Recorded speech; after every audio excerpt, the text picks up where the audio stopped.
ये एक पंचायत का काम ये है कि जो व्यापारियों का मसला है, जो घर का मसला है, वो घर में ही सॉल्व हो जी, ना कि उसको खींचा जाए। आपसी तालमेल हमें बनाए रखना चाहिए। व्यापार का ही भला होना चाहिए, व्यापार व्यापार व्यापार, बस और कुछ नहीं होना चाहिए। दोस्तों, डीटीआई न्यूज में आपका स्वागत है। जैसे कि आपको पता है कि उल्लासनगर शहर एक व्यापारिक शहर है और यहाँ नाना प्रकार की रोजमर्रा की चीजों की मैन्युफैक्चरिंग से लेके होलसेल से लेके ट्रेडिंग सभी चीजें होती हैं। तो दोस्तों, आज हम उल्लासनगर के एक प्रमुख बाजार की बात करेंगे। तो आज हमने जीन्स मार्केट के कुछ व्यापारियों को यहाँ पे इनवाइट किया है। आइए हम इनका स्वागत करते हैं। राजू जी और दीपक जी, आपका हमारे चैनल पे स्वागत है। धन्यवाद। राजू जी,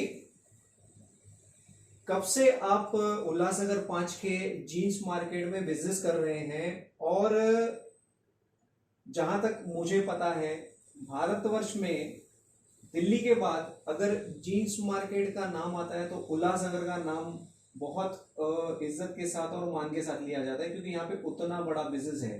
तो आप अपने जीन्स मार्केट के लिए राजू भाई कुछ बताइए। उल्लासनगर एक ऐसा शहर है, क्योंकि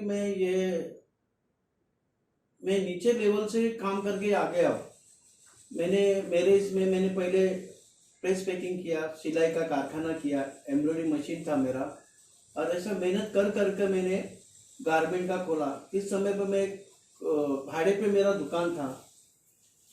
दुकान कर करके मैं मार्केट में अपना एक छवि बनाई और मैं एक मार्केट से जुड़ा हुआ हूँ। मतलब मेरा एक मार्केट, एक घर है मेरा। आज ये मार्केट ऐसे मोड़ पे आया है और मुझे थोड़ा गलत लग रहा है। इसके लिए मेरे को आज डीटीआई न्यूज़ से बोलना चाहता हूँ। मैं उल्लासनगर एक बहुत, मतलब दिल्ली तो कुछ भी नहीं थे, मतलब इतना प्रोडक्शन है, घर घर में पैकिंग है, कम से कम लाखों लोगों का इसमें घर चलता है। राजू भाई, कितना बड़ा मार्केट है लगभग ये जो जीन्स मार्केट है आपका? कितने व्यापारी होंगे और कितने लोग जो हैं वो इस धंधे के ऊपर आश्रित हैं? पहली बार मैं आपने एक सवाल पूछा, मैं इससे जुड़ा हुआ है और इसकी मैं जानकारी अच्छे से रखता हूँ, क्योंकि ये इसमें कम से कम 3-4 हज़ार के गारमेंट की दुकानें हैं। और ये ऐसा देखने जाएंगे चंदन भाई, तो कम से कम घर घर में पैकिंग है। ऐसे देखने जाएंगे तो 20-30 हज़ार दुकानें हैं। और ये 2-3 किलोमीटर पे ही अपना जींस मार्केट का इसमें पैकिंग वाले हुए इसमें कम से कम जीन्स में जो एक चीज़ लगती है वो सब दुकान में से ही आती है। चेन बोलो, बटन बोलो, पैकिंग के धागे और वाश वाले, पैकिंग वाले, एक सब जुड़े हुए सब जिसमें। तो घरों घरों में कम से कम 1-2 किलोमीटर पे ये सबका ये है, सबका रोजगार चलता है। दीपक जी, अगला सवाल मेरा आपसे है कि शायद आपको याद होगा कि 5-6 साल पहले जी जीन्स की वॉश के जो यूनिट्स थे जी, उनके ऊपर पोल्यूशन बोर्ड ने बहुत सारे रेस्ट्रिक्शंस लगा दिए और लगभग सारे उल्लासनगर से वो वॉश की यूनिट्स जो हैं उनको हटाने का आदेश दे दिया गया। तो इसका विपरीत असर क्या पड़ा था जीन्स के मार्केट पे? विपरीत असर तो मैं कहूँगा कि जैसे कि कॉस्टिंग बढ़ गई, डिलीवरी डेट बढ़ गई। जो माल हमें 7 डेज में मिल जाता था, वो आज हमें माल मिलता है करीब 40 डेज में। और जो कॉस्टिंग है उस पर कम से कम 25% का फर्क आ गया है। जो चीज़ हम पहले 50 रुपये में कराते थे, तो अभी आज वो करीब 65-67 रुपीज़ तक पहुंच गई है। तो इससे आपका जो माल है वो भी महंगा बन रहा है। बिल्कुल। तो इसकी वजह से हम कहीं नहीं कंपटीशन में मार खा रहे हैं। हमारा मार्केट, हमारा नाम उल्लासनगर में इसीलिए लिया जाता है कि हम कंपटीशन मार्केट में बिलीव करते हैं जी। जो चीज़ हम पहले बेचते थे 250 रुपये में, वही चीज़ अगर अभी कस्टमर को महंगी जा रही है तो महंगा लग रहा है। लगभग ये आप जो माल बनाते हो पूरे उल्लासनगर में जीन्स का, तो ये कहाँ कहाँ एक्चुअली सप्लाई होता है? सर, सप्लाई तो मैं ऐसे कहूँगा कि ऑल ओवर इंडिया तो जाता ही जाता है, लेकिन इंडिया के बाहर देशों में भी उल्लासनगर का माल बहुत जाता है। जैसे कि खाड़ी देश हो गए, खाड़ी देशों में हमारे माल की बहुत ज़्यादा डिमांड है। ओके। क्योंकि वहाँ पे भी लोग कुछ हैं, जैसे लेबर क्लास हो गए, अच्छे लोग भी हो गए, मिडिल वर्ग के लोग हमारी उल्लासनगर की जीन्स पहनना पसंद करते हैं। मतलब कहीं ना कहीं आपके कहने का मतलब ये है कि यहाँ पे सेल्फ मेड ब्रांड्स भी बहुत ज्यादा बना दिए बिल्कुल, हैं। बिल्कुल। ये रजिस्टर्ड ब्रांड्स हैं। हाँ जी। ओके। तकरीबन एक दिन में कितनी जीन्स का मैन्युफैक्चरिंग हो जाता होगा उल्लासनगर में? सर मैं तो एक छोटा सा व्यापारी हूँ, लेकिन लाखों पीस यहाँ उल्लासनगर में रोज बनते हैं और रोज बिकते हैं। राजू भाई, कोरोना काल ने लगभग पूरी दुनिया को झकझोर दिया था और अच्छे खासे देशों के अच्छे खासे मार्केट्स जो थे वो तहस नहस हो गए। तो क्या कोरोना काल में जीन्स इंडस्ट्री जो उल्लासनगर की है उसमें भी बहुत ज्यादा परिवर्तन आ गए? चंदन भाई, कोरोना में तो आपको ही मालूम है, ऑल ओवर सबको फर्क गिरा ही है।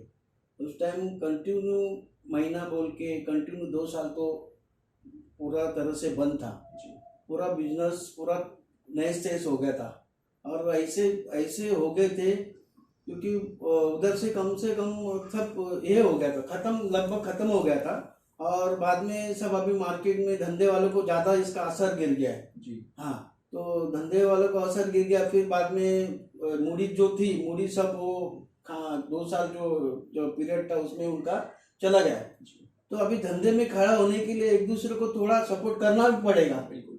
तो ये अभी तो सपोर्ट करने से अभी अपना मार्केट उल्लासनगर का मार्केट है, ये सब अपने व्यापारी लोग को एक दूसरे को समझ के लेके छोटे से बड़ा ये सबको लेके ही अपन को काम करना ही पड़ेगा, जब भी जाके अपना उल्लासनगर का मार्केट वापस से खड़ा होना चाहिए। मतलब आपके कहने का मतलब ये है कि आपसी तालमेल और विश्वास को वापस से बनाना पड़ेगा। हाँ राजू भाई, जैसे कि मैन्युफैक्चरिंग और होलसेल के धंधे में उधारी का बहुत बड़ा महत्व है, तो ये तो जाहिर सी बात है कि आपके जीन्स के जो मैन्युफैक्चरिंग है उस या जीन्स की जो इंडस्ट्री है इतनी बड़ी, उसमें भी उधारी का बहुत बड़ा समावेश होता होगा।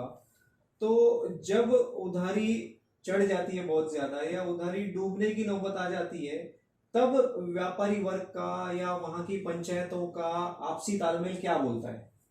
मैं तो चंदन में यही बोलना चाहता हूँ, उधारे बिना काम होता ही नहीं। भले छोटा कुछ न हो, अपने हिसाब से सबको करना ही चाहिए, क्योंकि उधारी नहीं करेगा तो चलेगा ही नहीं। अभी जीन्स का ऐसा है क्योंकि एक दिन में तो बन के नहीं आता, उसका प्रोसीजर रहता है। समझो आज में हम लोग ने कपड़े वाले से कपड़े का ऑर्डर दिया तो दूसरे दिन उसको डिलीवरी हो जाता है, वो मेकर के पास जाता है, मेकर हर गारमेंट वाले के पास आके ऑर्डर लेते हैं, तो उसको कटिंग होने के बाद एम्ब्रॉयडरी पे चला जाता है।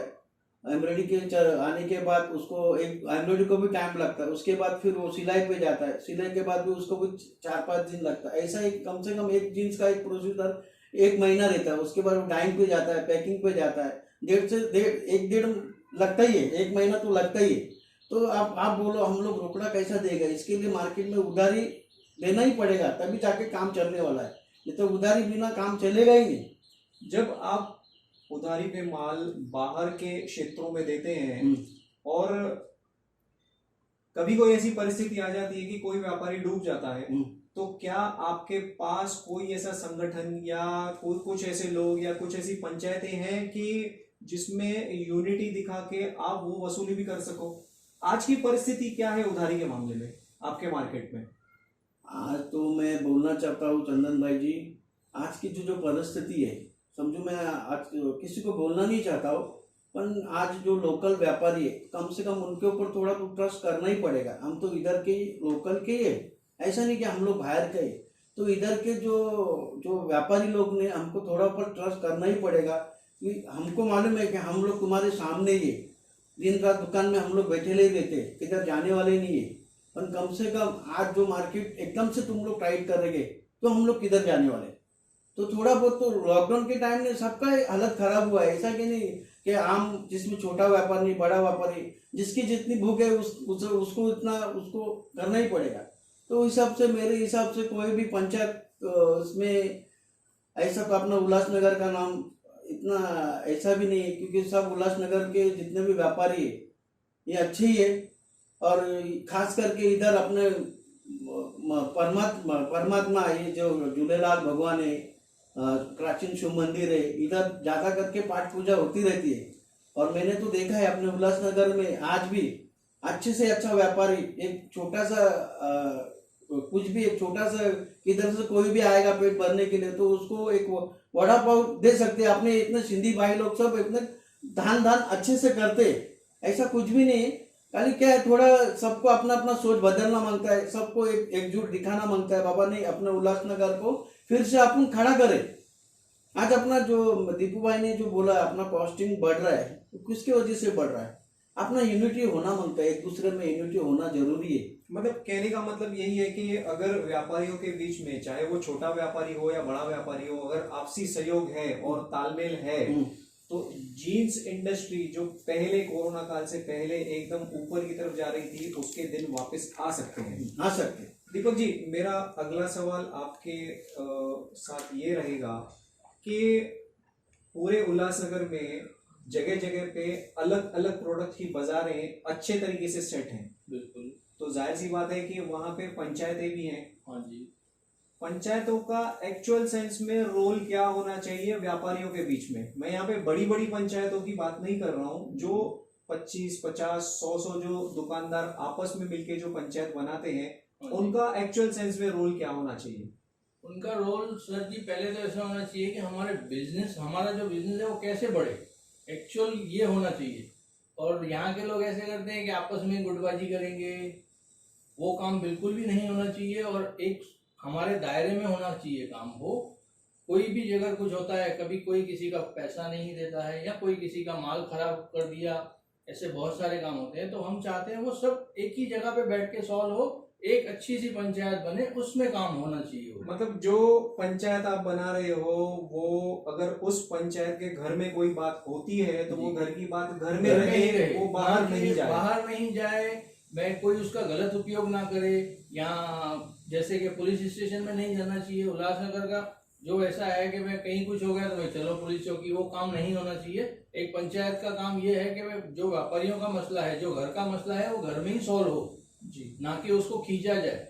आपसी तालमेल हमें बनाए रखना चाहिए। एक दूसरे की टांग खींचने से कुछ नहीं होगा। क्या आज परिस्थिति ऐसी है कि कुछ ऐसी बातें बाजार में हो रही है? सर बिल्कुल ही हो रही हैं, वो जग जाहिर हैं। आप देख सकते हैं कुछ ही दिनों में बहुत सारे ऐसे काम हुए हैं जो नहीं होने चाहिए थे। जैसे कि अभी एक आध दिन पहले किसी का कुछ मैटर हुआ, लेकिन वो बात पुलिस चौकी तक चली गई। हालांकि जगह पंचायत कोई चाहती थी या हमारे पास वो आता था मैटर, तो हम आराम से बहुत इजीली तरीके से, चंदन जी मैं कहना चाहूंगा कि उसको अच्छे से सॉल्व कर सकते थे। हमें कोई दिक्कत नहीं थी। हमारे घर के ही हैं, जो भी लोग हैं सब, उल्लासनगर जीन्स मार्केट ऐसा है कि भाई हमारे घर का हिस्सा है, हम उनके हिस्से हैं, तो वो बात आराम से सॉल्व हो सकती थी। तो ये जो मैटर्स बाहर जा रहे हैं, आपके कहने का मतलब ये है कि इस तरीके की बातें अगर व्यापारी वर्ग में होंगी तो व्यापारियों में एक डर की भावना उजागर होगी। बिल्कुल बिल्कुल। और एक दूसरे से व्यापार करने में व्यापारी डरेंगे। हाँ जी।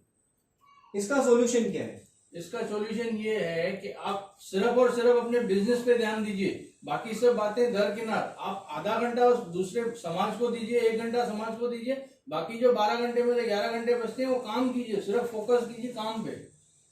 और कोई बातें से कुछ नहीं होगा। समाज जरूरी है, एक संस्था जरूरी है, लेकिन पहले अपना बिजनेस कीजिए। उल्लासनगर का नाम कैसे वैसे उसी स्थिति पे लाना है जो 6 साल पहले आपने बात कही, या कोरोना काल के बाद में और स्थितियां बिगड़ गई हैं। वो कैसे हमारा जो उल्लासनगर नंबर 1 पे था पहले, उसको वापस वो नंबर 1 तक लाना है। बाहर की ग्राहकी जो आती है यहाँ पे, हाँ जी, कुछ तो सोचकर आती होगी। बिल्कुल।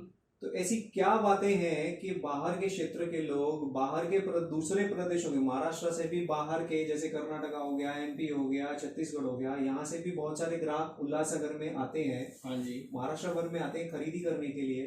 तो कोई तो ऐसी चमक होगी उल्लासनगर में कि लोग बाहर से यहाँ तक खरीदी करने के लिए आते हैं। हाँ जी। तो ऐसी कुछ उल्लासनगर की अच्छी चीजों पे और मार्केट की अच्छी चीजों पे आप जरा फोकस। उल्लासनगर की अच्छी चीजें तो सबसे पहले ये हैं कि जो हम हैं सब, उसमें हिंदू, मुस्लिम, सिख, ईसाई, सिंधी सब लोग हैं। सब सब कास्ट के लोग एक साथ मिलके काम करते हैं, सर्वधर्म समभाव, सब धर्म, बिल्कुल। इसलिए। और दूसरी बात ये है कि ऐसा है कि हमारी कॉस्टिंग में और कोई भी यहाँ का, जैसे आप बाहर जाएंगे तो आपको हमारी कॉस्ट में जीन्स आज भी नहीं मिलेगी। ये हमारा सस्ते के हिसाब से बिल्कुल 100% हम सबसे सस्ता दे सकते हैं। बाकी और भी जगह हमें और भी चीजें सस्ता तो देंगे पर क्वालिटी से कॉम्प्रोमाइज नहीं, क्वालिटी से कॉम्प्रोमाइज नहीं करेंगे बिल्कुल भी। अगर क्वालिटी से कॉम्प्रोमाइज करेंगे तो कस्टमर को वो पता चलता है। हम ऐसे हैं दुकानदार यहाँ पे उल्लासनगर में 200 वाली भी जीन्स बनाते हैं, 600 वाली भी बनाते हैं। उल्लासनगर में ऐसा है कि गरीब लोग भी पहन सकते हैं, बिल्कुल, क्योंकि उल्लासनगर जैसा माल कोई बना नहीं सकता है। क्योंकि यहाँ पे मैंने ये सुना है कि उल्लासनगर से एक फेरी वाला भी जो घर घर जाके माल बेचता है वो भी माल लेकर जाता है, तो एक शोरूम वाला भी माल लेकर जाता है। ये तो बातें हमने सुनी भी है। पर कैसा है कि आप इस मार्केट के कर्णधार हो, आप लोग बहुत अंदर का नॉलेज रखते हो इसमें, इसीलिए मैंने आपसे ये सवाल कर लिया, क्योंकि हमारे दर्शक जो भी देख रहे हैं उनको उल्लासनगर की जीन्स इंडस्ट्री के बारे में बहुत सारी जानकारियां जो गूढ़ हैं वो उनको भी मिलनी चाहिए, ताकि पता तो चले कि उल्लासनगर की ये ब्यूटी है।